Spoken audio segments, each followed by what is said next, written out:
अस्सलाम वालेकुम स्टूडेंट्स, आज लेक्चर नंबर 6 में हम पढ़ेंगे एप्लीकेशंस ऑफ बायोलॉजी। अच्छा, जो लास्ट लेक्चर्स अपने अपलोड जो आपको मिली उसमें हमने कवर किया था। उसमें जो हमने लास्ट टाइम तक हमने पढ़ा था बायोलॉजिकल मेथड से रिलेटेड चीज़ें पढ़ी थी कि क्या क्या इम्पैक्ट होते हैं, क्या क्या हमारे पास अप्रोचेस होती हैं बायोलॉजी के अंदर, क्या क्या चीज़ें होती हैं, ये सारी चीज़ें हमने देखी थी। एंड आई डू होप कि आपने उन सबको बुक से रीड कर लिया होगा। आज जो हम पढ़ने वाले हैं एप्लीकेशंस ऑफ बायोलॉजी, क्योंकि देखो बायोलॉजी पढ़ रहे हो, बायोलॉजी आपने पढ़ना है पूरे साल और अगर आगे भी पढ़ना है तो उसके एप्लीकेशंस का पता होना चाहिए कि क्या क्या फ़ायदा क्या क्या उठा सकते हैं। प्रीवियस लेक्चर्स में हमने पढ़ा था कि भाई बायोलॉजी की स्टडी हमें क्या क्या प्रोवाइड करती है, क्या क्या इन्फॉर्मेशन प्रोवाइड करती है। आज हम पढ़ेंगे कि बायोलॉजी की स्टडी को अप्लाई कहाँ कहाँ कर सकते हैं, किन किन चीज़ों में बायोलॉजी की एप्लीकेशन है, कहाँ कहाँ पे कौन कौन सी फील्ड्स में बायोलॉजी की एप्लीकेशन, बायोलॉजी को हम अप्लाई कर सकते हैं तो हमें बेनिफिट हासिल हो। अच्छा, इनमें से कुछ हमारे पास यहाँ पर मौजूद है कुछ टॉपिक्स, क्योंकि देखो बायोलॉजी एक वाइड फील्ड है, वाइड फैकल्टी, जिससे हम बहुत सारे फ़ायदे उठा सकते हैं। लेकिन उनमें से कुछ जो है हमारे पास यहाँ पे गिवन है, हम उनको पढ़ते हैं। एप्लीकेशन ऑफ बायोलॉजी, या आपकी बुक में impact of biology on human life या for the welfare of mankind, एक ही बात है, सही है।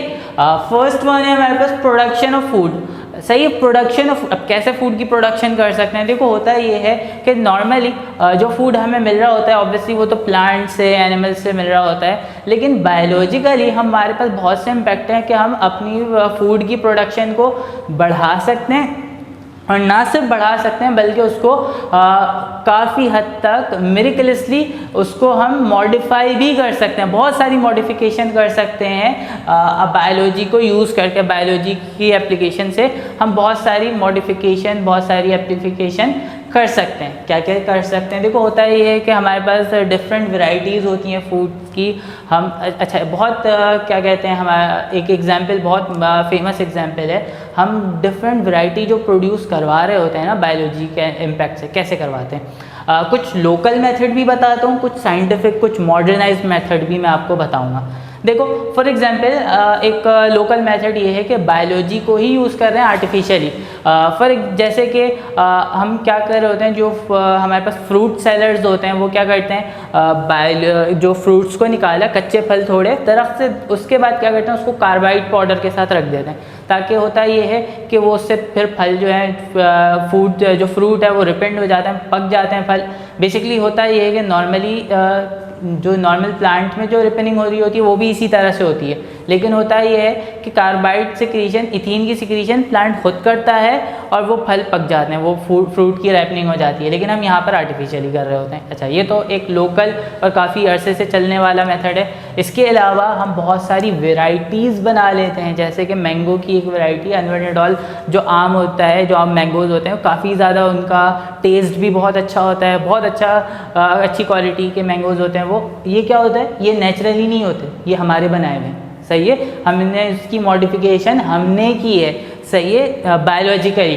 तो इसी तरीके से बहुत सारी मॉडिफिकेशन है जिससे हम फूड को, फॉर एग्जांपल जो हमारे पास एग्स होती हैं, जो चिकन हम खा रहे होते हैं, नॉर्मली उसको डेवलप होने में, उसको बड़े होने में, उसमें से चिक को बाहर निकलने में 21 दिन लग रहे होते हैं। हमारे पास बहुत से मेथड होते हैं जो जिस काम में महीनों लग रहे होते हैं वो 2 दिन में हम कर ले लेते हैं बायोलॉजिकली, सही है। तो ये चीज़ें हैं, ये इम्पैक्ट है, हम फूड की प्रोडक्शन को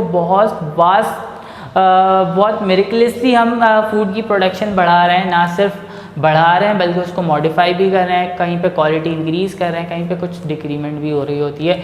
एक काव जो है जो नॉर्मली जितना मिल्क प्रोड्यूस करती है, हम उसको इंजेक्शन लगा के, BCG के इंजेक्शन लगा के, हार्मोन के इंजेक्शन लगा के हम क्या कर रहे होते हैं, उसकी मिल्क की प्रोडक्शन को 25% तक इंक्रीज़ कर देते हैं। ये सारे काम हम नॉर्मली कर रहे होते हैं, सही है। तो ये सारे इम्पैक्ट, ये सारी एप्लीकेशन किसकी है, बायोलॉजी की है, सही है। तो ये मॉडिफिकेशन है, ना सिर्फ मॉडिफाई कर रहे हैं फूड को, ना सिर्फ हम चीज़ों को मॉडिफाई कर रहे हैं बल्कि इम्प्रूव भी कर रहे हैं, इम्प्रूव के साथ साथ अपना टाइम सेव कर रहे हैं। ये सारी एप्लीकेशन किसके अंदर आएगी, ये सारा फ़ायदा किससे होगा, बायोलॉजी से होगा, सही है। अच्छा, फूड के बाद हम देखते हैं हमारे पास जो दूसरी हेडिंग है वो है इम्प्रूवमेंट ऑफ हेल्थ, क्योंकि ये बहुत ज़्यादा बेसिक टॉपिक है। देखो होता ये है कि जब आप बायोलॉजी को पढ़ना स्टार्ट करते हो, एक बायोलॉजी के स्टूडेंट में के दिमाग में सबसे पहला पॉइंट यही होता है कि उसने डॉक्टर बनना है, फिजिशियन बनना है, सही है। तो और फिजिशियन का सबसे जो मेजर रोल होता है वो यही होता है इम्प्रूवमेंट ऑफ हेल्थ, सही है, हेल्थ को इम्प्रूव करना। इसको हम इम्यूनाइजेशन भी कह रहे होते हैं। क्या कह रहे हैं? इम्यूनाइजेशन। अच्छा, इसको समझने से पहले, इम्यूनाइजेशन को समझने से पहले हमें एक वर्ड पता होना चाहिए, दैट इज इम्यूनिटी।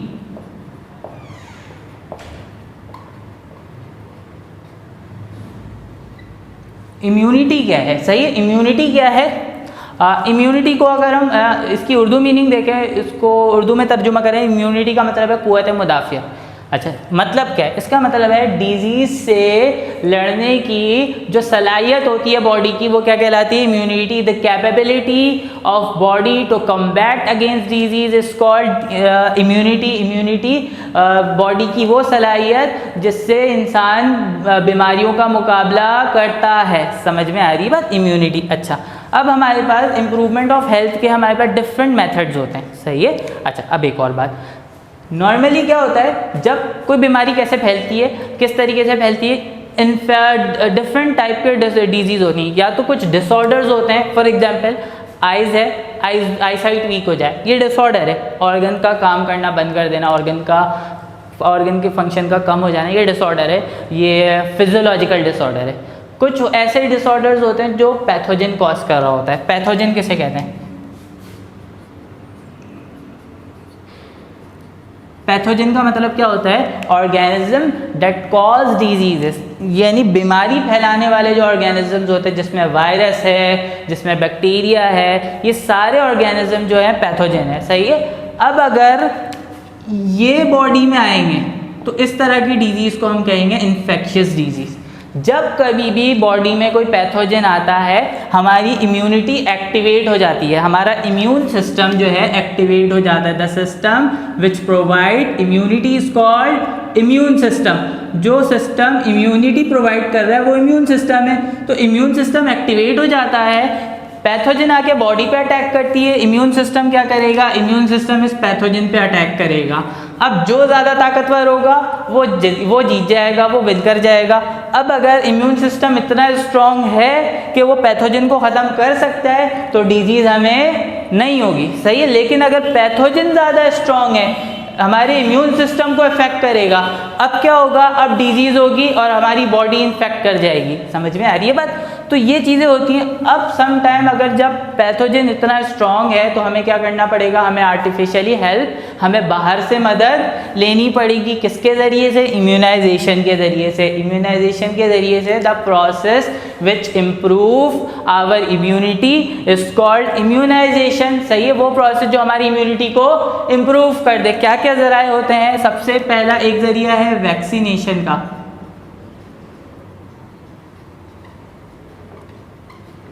वैक्सीनेशन के बाद है एक एंटीबायोटिक।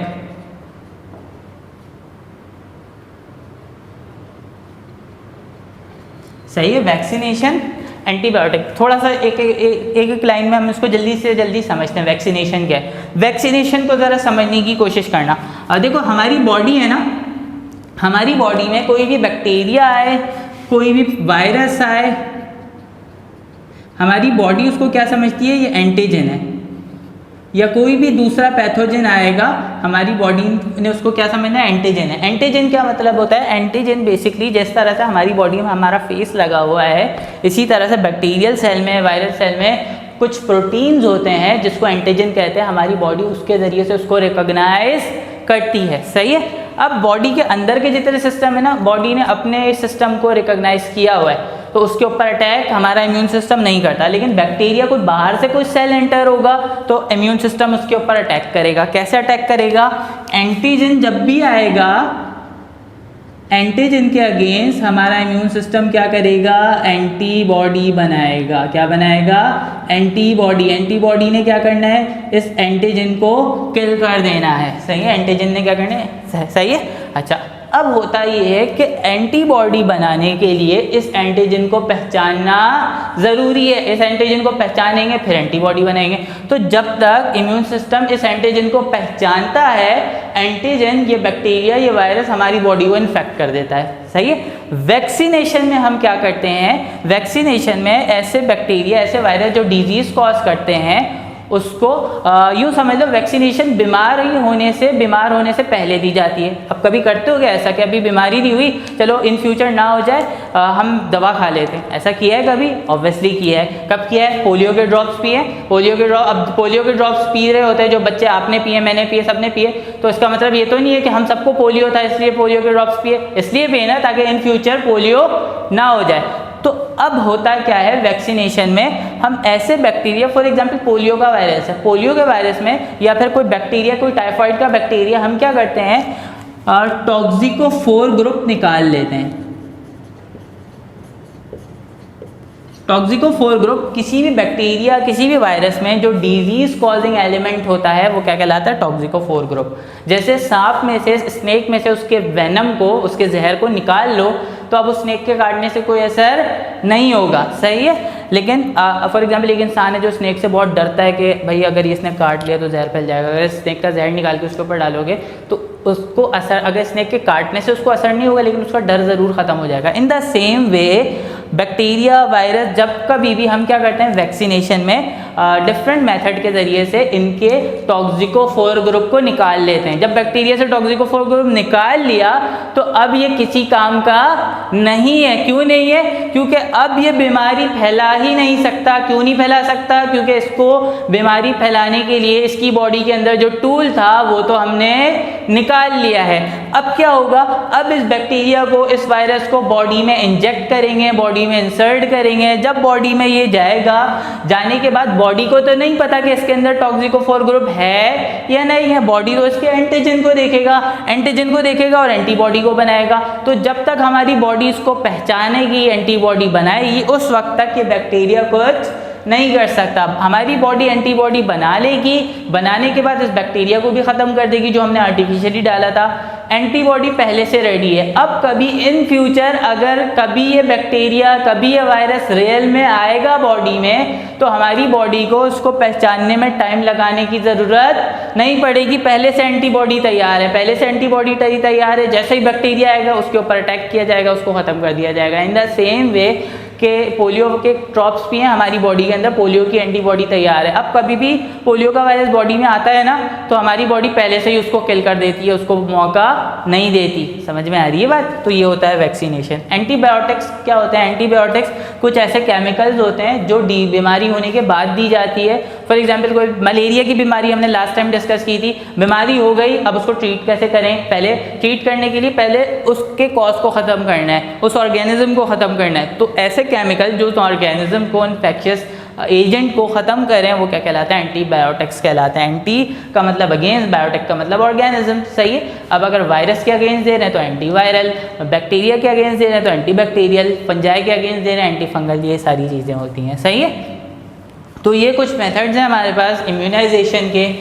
इम्यूनाइजेशन के ज़रिए से हम हेल्थ को जितना हो सके, जितना पॉसिबल हो सके उतना ज़्यादा से ज़्यादा इंक्रीज़, हम हेल्थ की क्वालिटी को इंक्रीज़ कर सकते हैं। सही है। अच्छा, इसके बाद हमारे पास है इम्प्रूवमेंट ऑफ एनवायरनमेंट। एनवायरनमेंट को कैसे इम्प्रूव किया जा सकता है बायोलॉजी के ज़रिए। अब देखो होता है कि हम जैसे दुनिया में रह रहे हैं, हम आहिस्ता आहिस्ता इंडस्ट्रियलाइजेशन बढ़ रही है, पॉपुलेशन बढ़ रही है, बहुत सी चीज़ें बढ़ी हैं जिसकी वजह से पॉल्यूशन बहुत ज़्यादा क्रिएट किया गया है। तो बायोलॉजी का एक रूल किया जाता है, बहुत सारे बैक्टीरिया को यूज़ किया जाता है। एक एग्जांपल देता हूँ।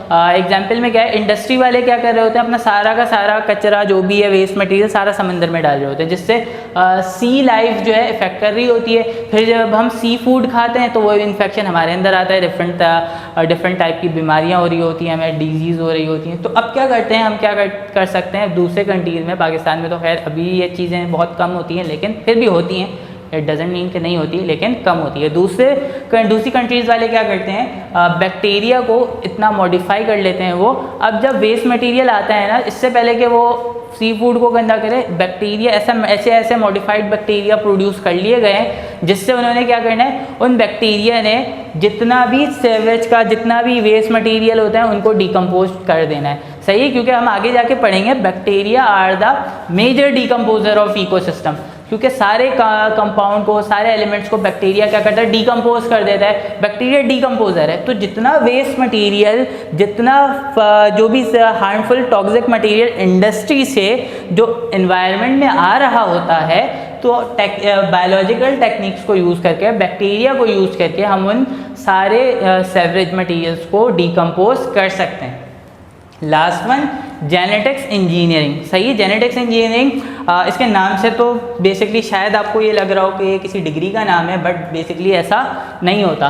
सही है। अच्छा, अब इससे पहले एक बात मैं आपको बता दूं, जेनेटिक्स को हमने पढ़ा था जिसमें हम जीन्स, क्रोमोसोम, डीएनए को स्टडी कर रहे होते हैं, जो हमारे अंदर जो इनहेरिटेड कैरेक्टर फादर से, मदर से आ रही होती है, ये सारे इन सारे कैरेक्टर इनहेरिटेंस को स्टडी कर रहे होते हैं जेनेटिक्स। इंजीनियरिंग का क्या मतलब है? सही है, इंजीनियरिंग का हम यहाँ से इस पॉइंट ऑफ व्यू से अगर हम इंजीनियरिंग के मतलब को देखें, फॉर एग्जांपल ये दो मार्कर है ना मेरे पास, मैंने इस रेड के कैप को निकाला, इस ग्रीन में लगा दिया, इस ग्रीन के कैप को निकाल के रेड में लगा दिया, तो मैंने क्या कर दिया, इधर की चीज़ उधर कर दी, उधर की चीज़ इधर कर दी। Basically this is called engineering. सही है, यहाँ पे in biological point of view हम क्या कर रहे होते हैं, मैं इसको थोड़ा सा समझाता हूँ। फॉर एग्जाम्पल एक बैक्टीरिया है, सही है, एक बैक्टीरिया है। अब बैक्टीरिया क्योंकि बहुत छोटा ऑर्गेनिज्म है, अब ये स्मॉल ऑर्गेनिज्म के अंदर इतनी कैपेबिलिटी नहीं होती कि वो सारे काम कर सके जो एक लार्ज ऑर्गेनिज्म कर सकता है। एक एग्जांपल, हम इंसुलिन का नाम आपने सुन रखा होगा। इंसुलिन बेसिकली जो डायबिटिक पेशेंट होते हैं उनको एज अ मेडिसिन दिया जाता है, वरना हमारी बॉडी में भी नेचुरली प्रेजेंट होता है, जो हमारे शुगर लेवल को कंट्रोल करता है। सही है। अच्छा, अब क्या होता है, पहले इंसुलिन को कहाँ से हासिल किया जाता था? पहले इन प्रीवियस टाइम, ज़्यादा पुरानी बात नहीं है, 40 to 60 ईयर्स अगो इंसुलिन को कहाँ से हासिल, कैविटीज में से हासिल किया जाता था। यानी जो मरे हुए जानवर होते थे, जिसमें स्पेसिफिकली पिग्स को यूज़ किया जाता था, इवन के डेड बॉडी, ह्यूमन की डेड बॉडी में से भी इंसुलिन को निकाला जाता था। इसके अलावा ग्रोथ हार्मोन होते हैं, जो आजकल जो डॉर्फिज्म के पेशेंट होते हैं ग्रोथ हार्मोन यूज़ करते हैं, वो अभी डेड ह्यूमन बॉडी से निकाला जाता था।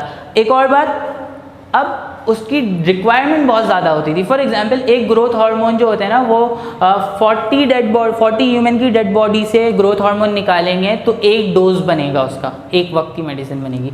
तो बेसिकली ये बहुत ज़्यादा मुश्किल होता था, और रिलीजियसली भी पिग से किसी सब्सटेंस को एक्सट्रैक्ट करना या फिर डेड बॉडी से किसी सब्सटेंस को एक्सट्रैक्ट करके मेडिकली यूज़ करना, एथिकली भी ये चीज़ें बहुत ज़्यादा यहाँ पे इशू क्रिएट करने लगी थी। तो क्या हुआ, बायोलॉजी ने जैसे जैसे डेवलपमेंट स्टार्ट की, तो हुआ ये कि ह्यूमन में, हम इंसुलिन की बात कर रहे थे ना कि इंसुलिन को कैविटीज में से निकाला जाता था। इंसुलिन को बनाने का जो डीएनए होता है ना, वो ह्यूमन में होता है। सही है, बैक्टीरिया में नहीं होता।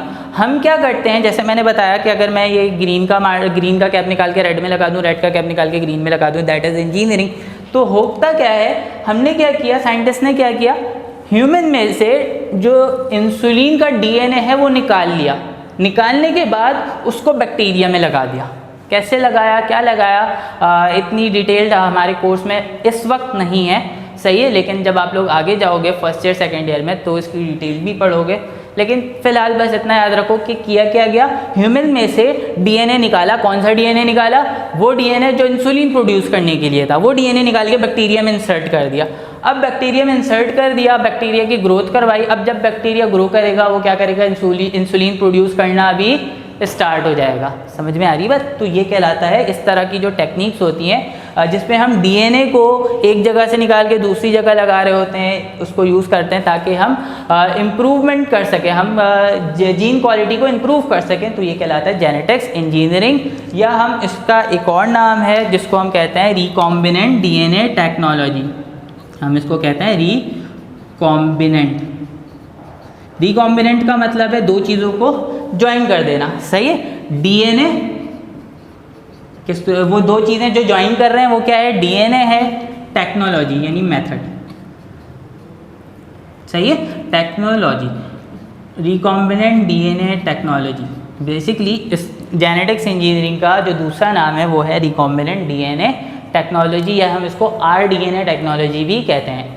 सही है। अच्छा, यहाँ तक जो हमने बात कर ली है, हमने बात की कि एप्लीकेशन क्या है, क्या कहाँ कहाँ पर हम इसको अप्लाई कर सकते हैं, कहाँ कहाँ पे बायोलॉजिकल स्टडीज़ को हम अप्लाई कर सकते हैं, किस तरह से यूज़ ये। लेकिन ये भी मैंने बहुत कम चीज़ें बताई हैं, वरना इवन के अगर सारी एप्लीकेशंस को बताने बैठूंगा तो 3-4 घंटों का लेक्चर वो वैसे ही बन जाएगा। लेकिन जितनी कोर्स में बात है हमने सिर्फ उसको ही यहाँ तक, हमने वहीं तक रिस्ट्रिक्ट रहना है। सही है, तो आज के लेक्चर को हम यहीं पर एंड करते हैं। इंशाल्लाह नेक्स्ट वीडियो में, नेक्स्ट लेक्चर में हम आगे के टॉपिक्स को पढ़ेंगे। Thank you so much. अल्लाह हाफ़िज़।